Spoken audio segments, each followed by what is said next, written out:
د کندهار ښار د 5مې امنیتي افضي اړوند د ملي امنیت ریاست د چټک غبرګون پر قطعې ډلې ییزه حمله سوې او پر مهال یې 3 تنه حمله کوونکي وژل سوي او د ملي امنیت 4 سرتیري ټپیان سوي دي.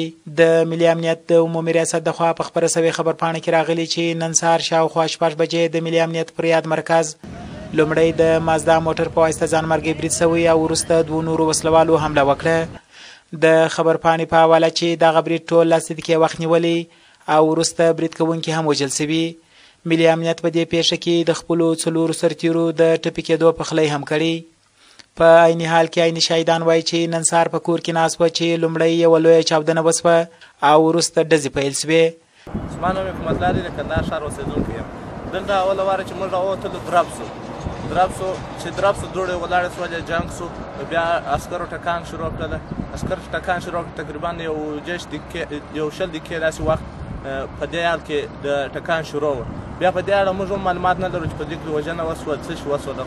چای مو څښلی په دغه وخت کې درب وسو. په درب چې راووتلو دلته دوړې وې په دغه خاد په کنډه کې. نو داسې نه پوهېږم چې ځانمرګی و که دغسې مین پټ سوی و خو درب وسو. بره ګوړې بله ټکان شروع سو جنګ شروع سو. دې جنګ تقریبا داسې یو 20 دقیقې و که یو په وخت اوکې نو بره بیا پای ته ورسېده بیا عسکر سره ورته لارې بندې کړې.